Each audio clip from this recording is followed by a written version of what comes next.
إن الحمد لله نحمده ونستعينه ونستغفره ونعوذ بالله من شرور أنفسنا ومن سيئات أعمالنا من يهده الله فلا مضل له ومن يضلل فلا هادي له أشهد أن لا إله إلا الله وحده لا شريك له وأشهد أن محمدا عبده ورسوله وصفيه من خلقه وحبيبه اللهم صل على سيدنا محمد وعلى آل سيدنا محمد كما صليت على إبراهيم وعلى آل إبراهيم في العالمين إنك حميد مجيد.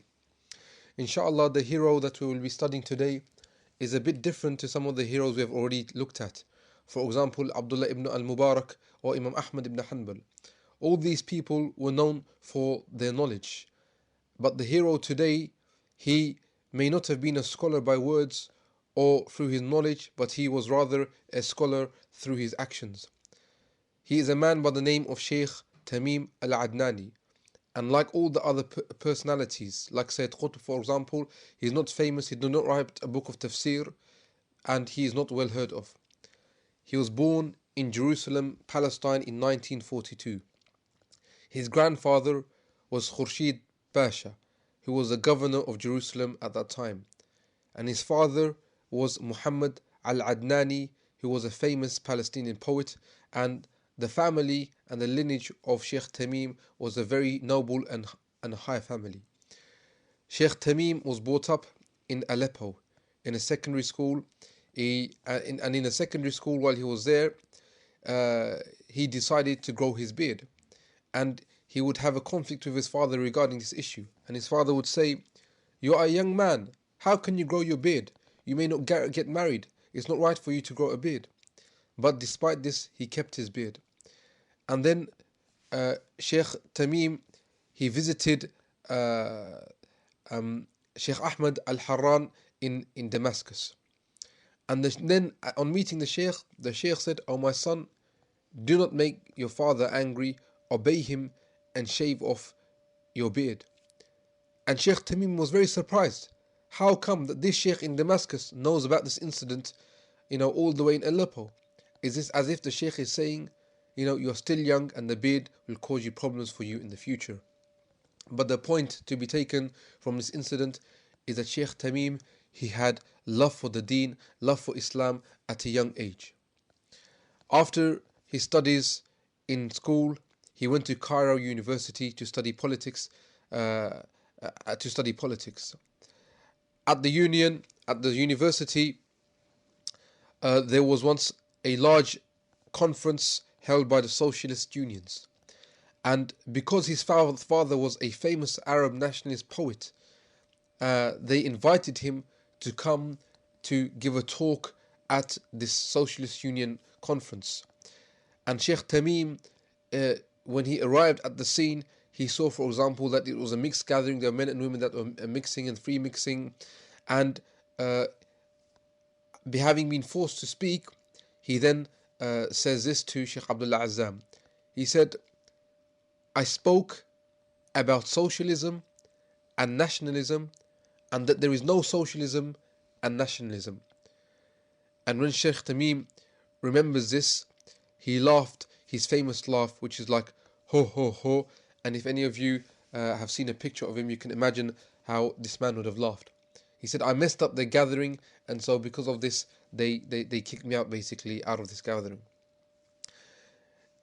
Now, we have to realize that Sheikh Tamim, he messed up this gathering of Arab socialists and Arab nationalists at a time when there was a complete crackdown by the Arab nationalists and socialists against any Islamists.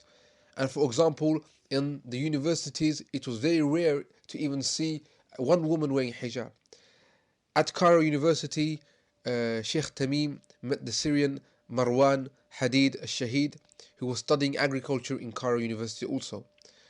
But because of his association with Marwan al-Hadid, the authorities would follow him. And there are very funny stories regarding how the incidences that Sheikh Tamim would have with the authorities. For example, sometimes the authorities, the intelligence agencies, they would follow him on the bus. And Sheikh Tamim, he would wait for the bus to be completely full, and when it is very full, he would get on, and then as the intelligent officer is about to get on, he will push him and then say, "Sorry, there is no space for you." And other incidences, for example, Sheikh Tamim, he was about to pay his fare and he goes, "This is my fare, and also here is the fare of the intelligence officer who is behind me," so that everybody knows that with him is an intelligence officer. And when he would sit down, the intelligence officer would say, "Why did you do this and embarrass me?" And Sheikh Tamim, he replied, "I just wanted to relieve you of the burden of paying, so I paid for you so that you don't have to pay." After completing his master's degree, Sheikh Tamim, he looked for work. His brother-in-law used to work in a bank and offered him a job at the bank. But Sheikh Tamim, he refused to work at the bank because of his dealing in interest. And he even would refuse to have tea at the house of his sister. And that is because he would say, the one whose money is haram, then also his food is haram. Eventually, Sheikh Tamim, he found a job as an English teacher in a boys and girls school. And at that school, he noticed one female pupil who was different from all the other girls. She was wearing hijab, she would have a long skirt, she would not free mix and laugh with the boys, and she was different. And so he went and he proposed to the girl. But for Sheikh Tamim's family, this was an insult. That, his father was saying, he was an Arab nationalist, that how could my son, how could he marry someone who is wearing hijab? This is backward. And you find even people today, they say, for example, that to be modern is to go out wearing very fancy clothing, to wear perfume. But really, that is backward. And the people that are wearing the hijab, they are the ones who are modern. After that, Sheikh Tamim, he went and worked for a Saudi British airplane company in Dhahran in Saudi Arabia. And his job was to be the director of purchases at this company. The boss of this company wanted to test Sheikh Tamim for his honesty and his integrity. So he asked Sheikh Tamim to buy a vacuum cleaner. As Sheikh Tamim was going to buy the vacuum cleaner, the man, the seller, he said, "How much shall I write on the receipt?" And Sheikh Tamim said, "What do you mean, how much shall I write on the receipt?" And he said, "Well, so that you can claim it from your company later." And Sheikh Tamim said, "No, write the exact amount." Now when the boss, when Sheikh Tamim came back and he gave him the vacuum cleaner, with the receipt, the boss went to the shop with the receipt. Let's say, for example, it was 500 riyals. And he said, "How much, did he pay for it?" And the shopkeeper said he paid, for example, 500 riyals. But I did ask him if I'd like to make a bigger receipt for him, but he refused. And then the director of purchases, the boss of the company, he realized that Sheikh Tamim was a trustworthy man. Now, his company, offered him a salary of 21,000 riyals per month. And that was like 16 years ago.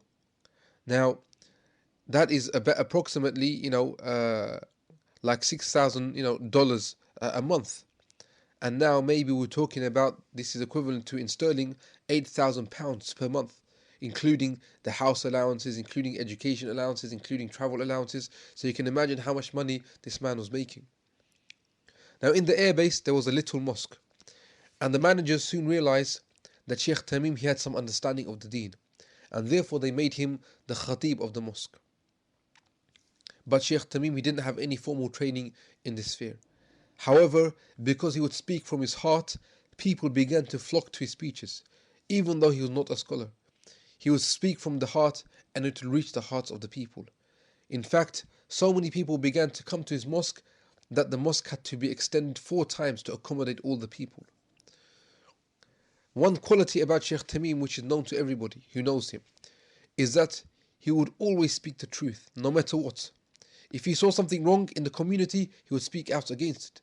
So for example, when he saw the youth wasting their time in football and missing salah, he began to talk about this, but people began to complain that, don't talk about football, why are you talking about football? And so then he said, okay, and he moved on to another subject. And then he spoke about interest and the banks and the riba that is awash in the country of Saudi Arabia. But the people became upset. And he said, they said, look, don't talk on these controversial issues, don't talk on these hot issues, just talk about the salah and following the Prophet Muhammad sallallahu alaihi wasallam and etc. And Shaykh Tamim said, look, what do you want me to speak about? what do you want me to say? And they said, look, these are sensitive areas, and you are in a sensitive area itself. You are in a military base, and we give you 21,000, riyals per month, and in addition, 3,500 a month as your position of imam, and we can take it away from you. So be careful. Now listen to the answer of Sheikh Tamim. He said, my provision and every penny comes to me from Allah. He gave it to me, and when He wants, He will take it away from me. As for the 3,500 riyals, it came from Allah as a bonus, and it goes back to Allah. Wallahi, I save this money and I give it to the Mujahideen in Afghanistan. And in 1984, whilst he was in Dahran, Sheikh Tamim, he heard of the Afghan jihad. And this jihad, it captured his heart. And he looked at all those people, those Afghans, who refused to accept humiliation, and they were giving everything to protect the deen and uphold Islam. And so for these people, Sheikh Tamim, out of his own wish and desire, in his first year, he collected $50,000 from the community, and then in the summer, he gave it to the Mujahideen. Now, Sheikh Tamim, he, after having given it to the Mujahideen directly, and on his return back to Saudi Arabia, he made a lecture in 1986, and it was called My First Journey in Afghanistan. Now this tape, it sold out, and from the proceeds, Sheikh Tamim, he collected about $250,000, and he handed it to the Mujahideen. In the third year, he announced that in Ramadan he will be collecting money, and he gave a second tape, after returning again from Afghanistan, and this was My Second Journey to Afghanistan, and this tape also sold out, and as a result he collected almost $1 million. And now the authorities, they began to question, they began to think that this is going out of control, and they went to him and they said that we have been given orders that you give this to us and we will then give it to the Mujahideen. And Sheikh Tamim said, over my dead body. They said, what? He said, I said to the people that I will give this money to them with my own hands, and no one is going to come and take this money from me on my behalf. They said, but you are disobeying orders, O Sheikh Tamim, from higher places. He said, my order has already come from Allah. Then they had a dispute, and because Sheikh Tamim, he was big and large, mashallah, he grabbed them by the neck and he started to shake one of them. And he was saying, this is the money of the Mujahideen, this is the money of the Mujahideen, this is the money of the Mujahideen. And then the security officer, he said, listen Sheikh Tamim, I am only doing my job here. By Allah, my wife and daughter, they give money to the Mujahideen and they listen to all your lectures. Then in the following day, some of the good ones from amongst the security officers, they came to him again. And they said, listen, Sheikh Tamim, you can take the money and you can hand it directly to the Mujahideen. However, when you travel, do not tell anybody about it and go quietly. So then he said, okay. Then on the following Friday in khutbah, Sheikh Tamim, he made the following announcement. He said, Insha'Allah, on Wednesday, by Pakistan International Airways, flight PK, for example, 745, at 22:30 in the evening, at this time, Sheikh Tamim will be leaving to give money to the Mujahideen. So whoever wants to make his wife a widow, or his child an orphan, or his mother childless, then let him meet me at the airport. And then afterwards, after the khutbah, everyone came to him and said, oh Sheikh Tamim, what is this? What have you done? Do you want to make all our, our wives widows and our children orphans and our mothers childless? And, this, and then Sheikh Tamim said, no, I didn't mean yours, but I meant, the communists.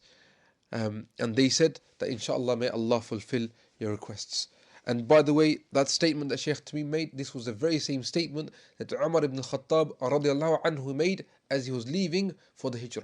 while all the other Sahaba, they're going quietly without telling anybody and drifting slowly into Medina. Umar ibn Khattab radiallahu anhu, he announced to the people and he said, if any person wants to make their wife a widow, or their children orphans, or their mother, leave them childless, then let him meet me at this valley at that time. Now in Afghanistan, Sheikh Tamim, he would participate in the battles. And some of the people that witnessed him in the battles, they would say that, whenever there was be an aerial bombing and everyone would get down, but we couldn't tell because of his large weight whether Sheikh Tamim, he was, if he was standing up or if he was lying down, because mashallah, he was, just as he was tall, he was horizontally, he was, the same sort of size. So you couldn't really tell if he was like, lying down or standing up, because he weighed 155 kilograms. And they would tell him to get down and to duck down. But Sheikh Tamim, he had the disease of obesity. But despite this, he would insist to participate in the battles and to go on top of the mountains. But almost on many occasions, the emirs, they would refuse him because of his weight. And then he would say, bring me a horse. And then when he would sit on the horse, it would be said that the weight of Sheikh Tamim would instill fear into the hearts of the horses even. There was one time he was on the horse and the horse would, he was going up a mountain ridge. And they were going up a mountain ridge and the path was only like half a meter wide. And, if any one of them fell, then it was very risky and any one of them would have died. Then once one of the emirs, they were sitting and it was said that Sheikh Tamim has fell off his horse. And the emir said, Inna lillahi wa inna ilayhi raji'un. What has happened? And what had happened is that a branch came and it hit Sheikh Tamim and knocked him off his horse. Now as he fell, he was holding onto the reins and he pulled the horse down with him. And when the emir saw this, the emir began to laugh. And they said, because what would happen is all the young brothers would stay awake all of the night, talking and speaking. And Sheikh Tamim, one of his trademarks was that if any brother would not get up for Salat al-Fajr, he would threaten them and said, I will sit on you. And the emir began to laugh and say, see Sheikh Tamim, all the time you would say that you would sit on your brothers, and now Allah has punished you and has made the horse sit on you. Sheikh Tamim, he was a man of immense tawakkul. For example, whenever he would pass by a checkpoint, he would say, no problem, just read Surah Yasin. Just read Surah Yasin and Allah will let you go through. And he would read, وَجَعَلْنَا مِن بَيْنِ أَيْدِيهِمْ صَدًّا وَمِنْ خَلْفِهِمْ صَدًّا فَأَخْشَيْنَهُمْ فَهُمْ لَا يُبْصِرُونَ. That we have put in front of them a barrier and behind them a barrier, and over their eyes we have put a cover so that they cannot see. Now, this dua would always work with Sheikh Tamim, and he never had any problems at the checkpoints. But all the other brothers, they had problems at the checkpoints. They would go through and they'd be questioned and then they'd be searched, but Sheikh Tamim, no.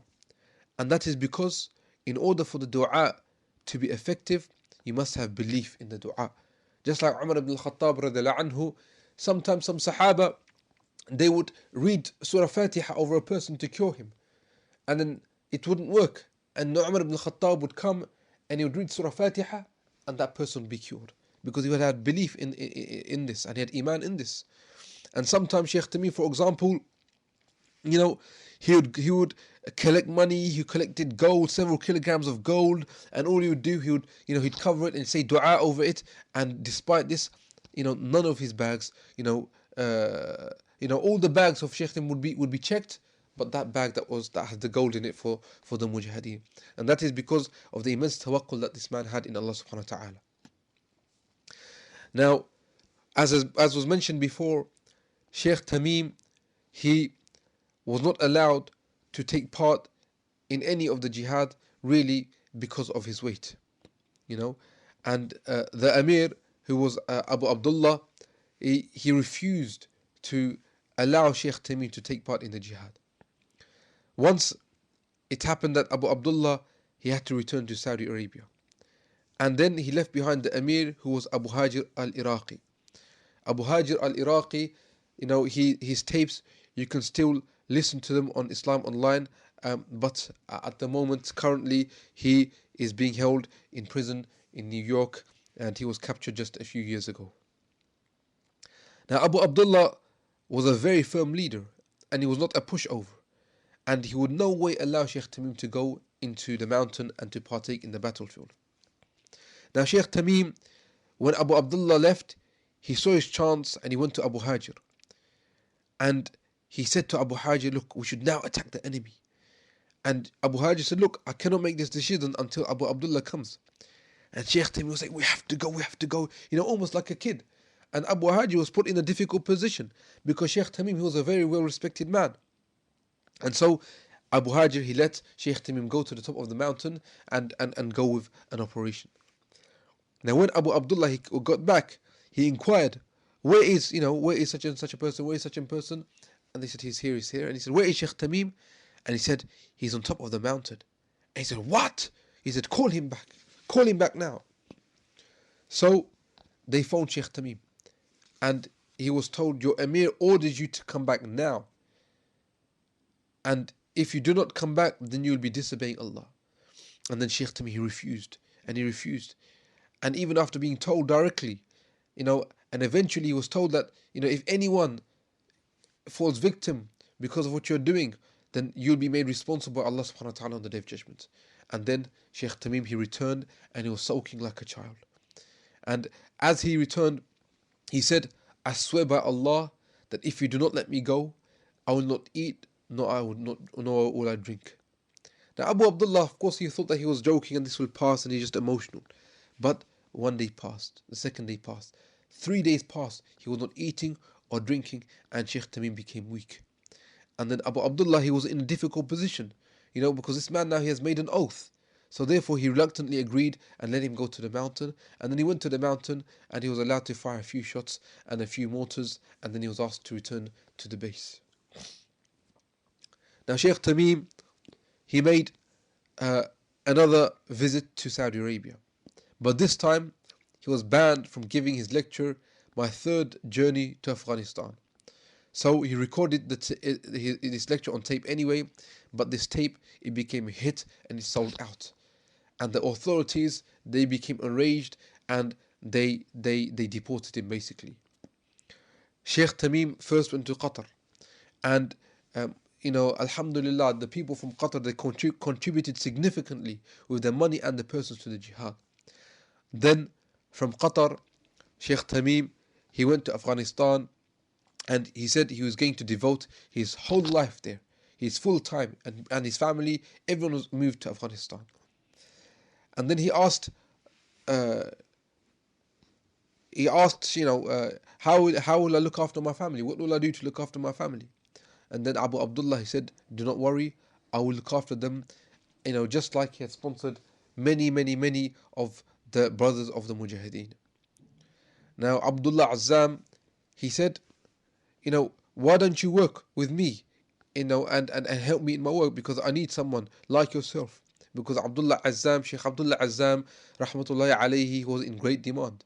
And there were many times, for example, he couldn't go to different countries and give speeches and lectures because he was busy, with the jihad, with writing books, etc. So therefore Abdullah Azzam, he sent him on many errands.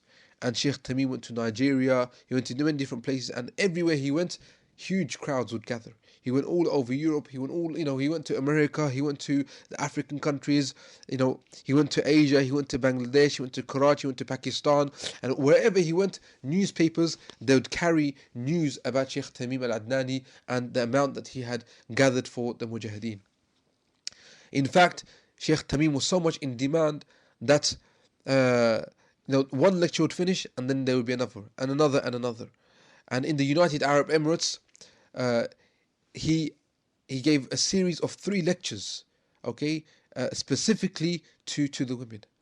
And by the end of these lectures, he managed to gather 4 to 5 kilograms of gold.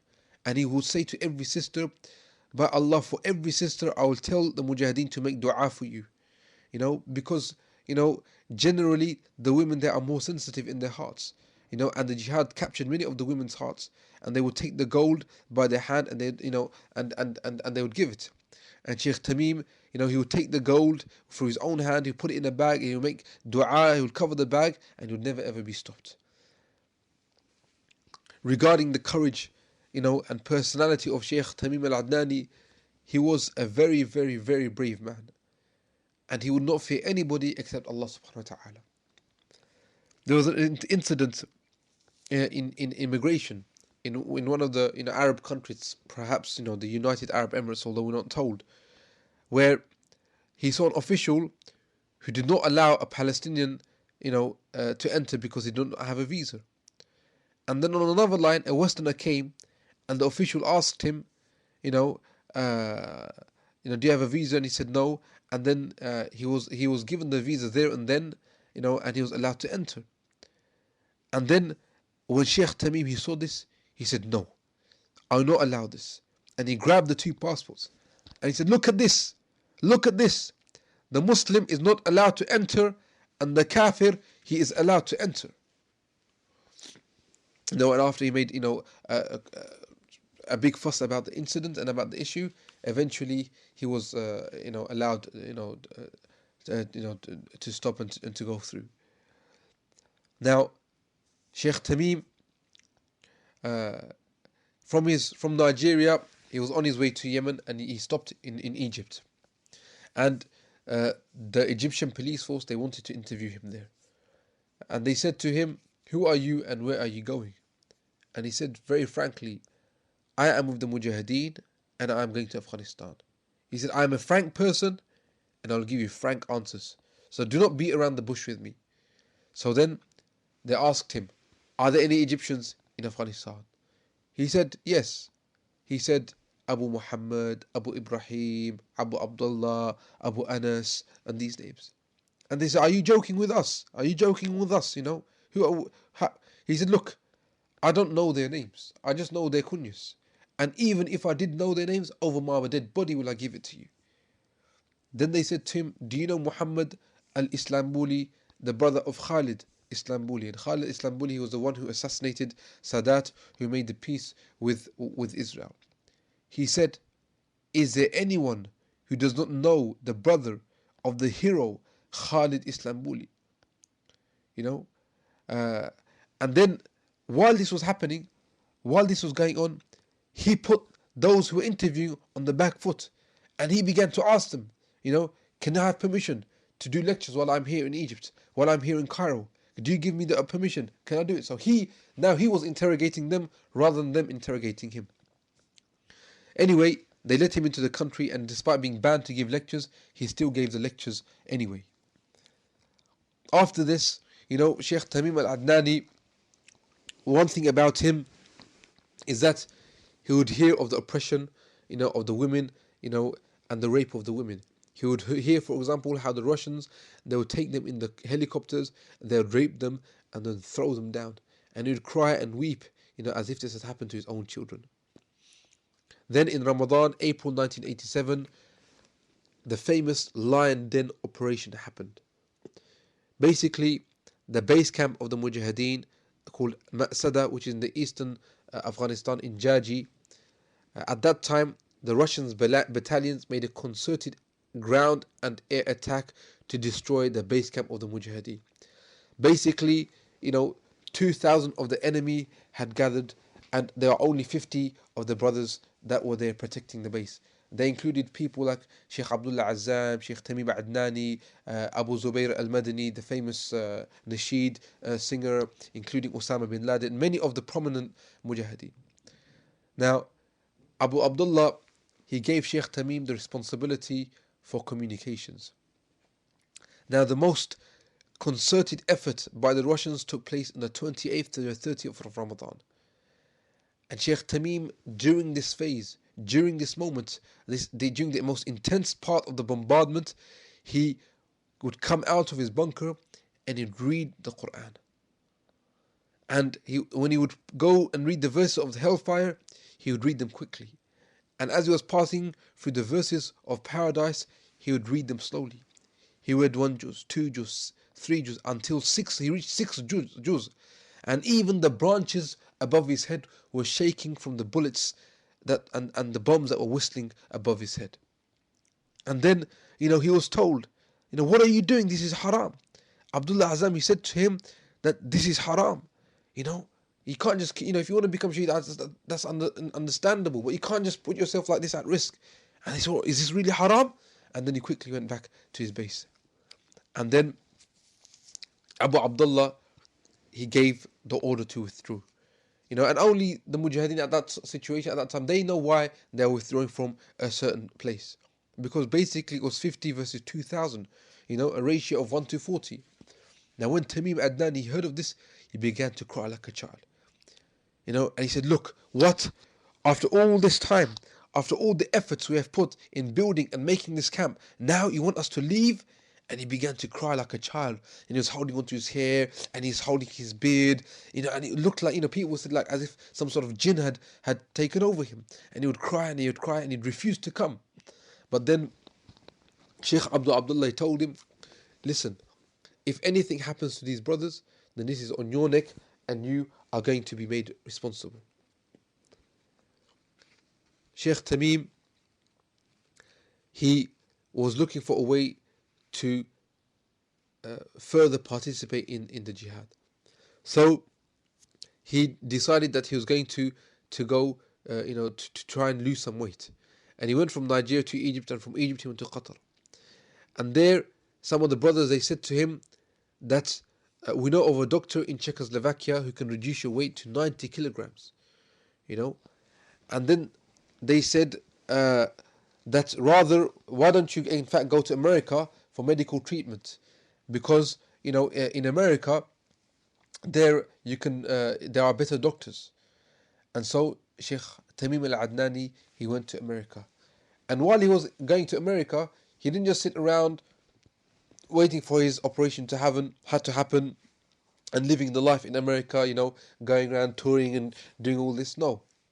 Rather, he went to, conferences and camps, and every single place that he went to and he was due to speak in, it sold out everywhere.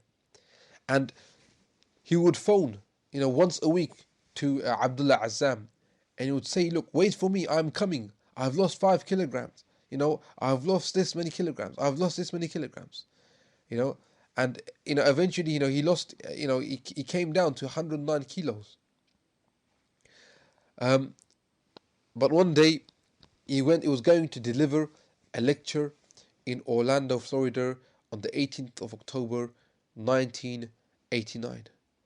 And then on the way to the hospital, he on the way he had a heart attack, on the day, and on his way to the hospital he died. And his body was brought back,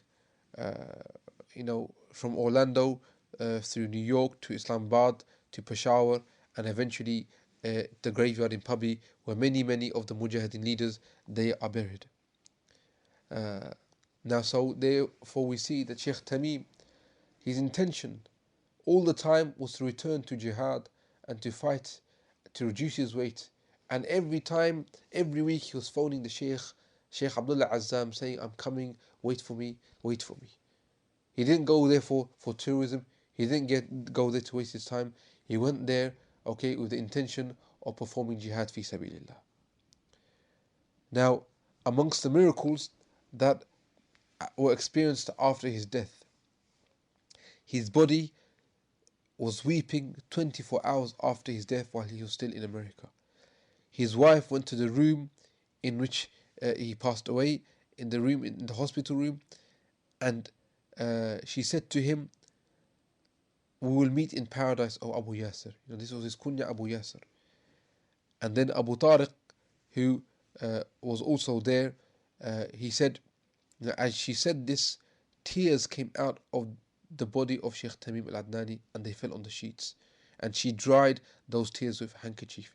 And I also dried them. So he's witnessing this event and he's saying that this had happened. Now, also, from it was said, from the hospital bed, a wonderful smell of perfume had emanated from the body of Sheikh Tamim. And some of the people, they said to him, what nice perfume have you put on his body? And they said, look, well, what do you mean? What perfume? We haven't put any perfume on his body. Now it was noted about his body that it had not bloated, nor had it discolored.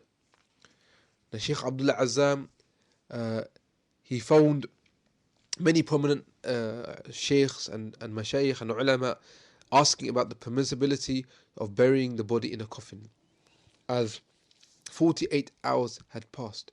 The Sheikh bin Baz, he said, if it has changed, then and it's giving off a smell, then yes, you need to bury it in a coffin. As for other sheikhs, for example, Abdul Razzaq al-Afifi, he said, look, of course the body is going to change, so therefore you have to bury it in a coffin. Although the body was not bloated and was not smelling, they decided to put him in a coffin, but even the lid of the coffin, because of, mashallah, the size of Sheikh Tamim, they couldn't even shut the coffin, and they had to put his arms, on the sides, and then put the lid on the coffin like this. Now, Sheikh Abdullah Azzam said about Sheikh Tamim al-Adnani. Sheikh Abdullah Azzam, he died 1 month after Sheikh Tamim al-Adnani, and in the last book that he ever wrote, called Ushaq al-Hur, the lovers of the paradise maidens, in which he compiled more than 100 stories of the people that had become martyrs in Afghanistan, and all the titles, they always start with Ash-Shaheed. Ash-Shaheed Abu Muhammad, Ash-Shaheed Abu Ibrahim, Ash-Shaheed Umar, for example. And all the titles, they begin with Ash-Shaheed. Now the last story that he mentions is given the title Ash-Shaheed Al-Batal Al-Sheikh Tamim Al-Adnani. The martyr, the hero, the Sheikh Tamim Al-Adnani. Now you see that Abdullah Azzam, rahmatullahi alayhi, he called him Shaheed. Now he wasn't killed in a battle in Afghanistan or in Chechnya, or he didn't step on a landmine, or he wasn't, blown up by hellfire missile. Rather he died of all places in America. So why is it that Sheikh Abdullah Azzam, rahmatullahi alayhi, calls him Shaheed? Why does he call him a hero? The reason, very simply, is because of his intentions. The Prophet Muhammad sallallahu alaihi wasallam, he said about the muhajir and the one who makes hijrah, who goes forth in the path of Allah and is killed, he said that this man is a shaheed.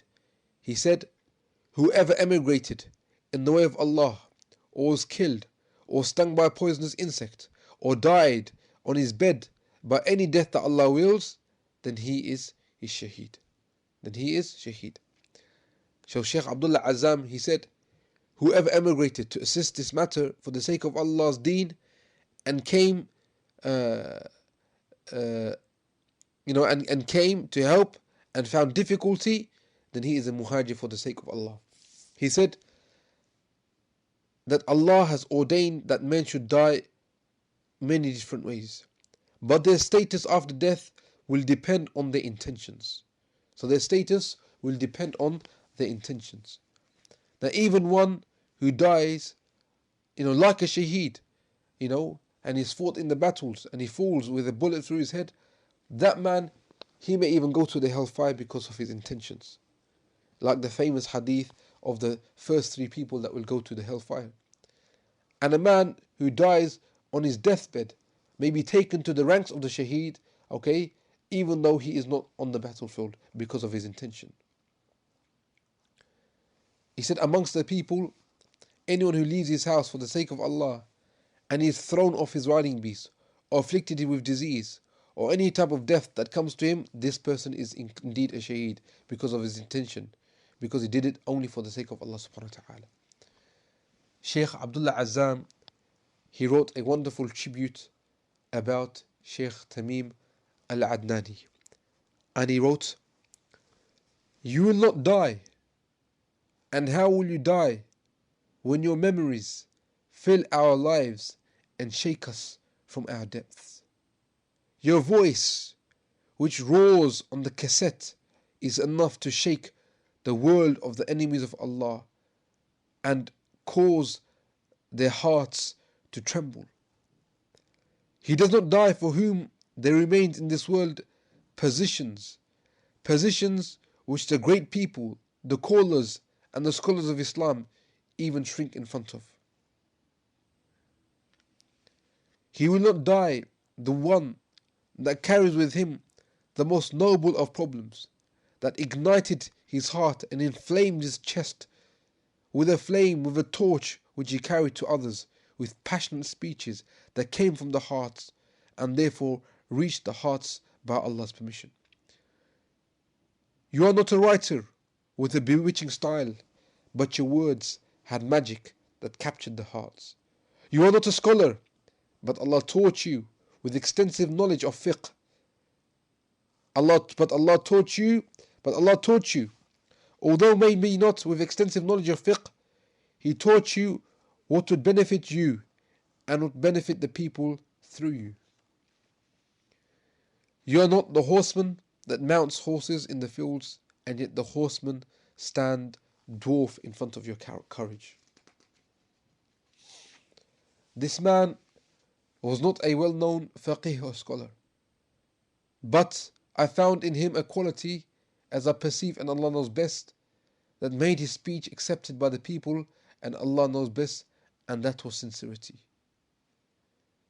Sincerity is a spirit of words and the life of example.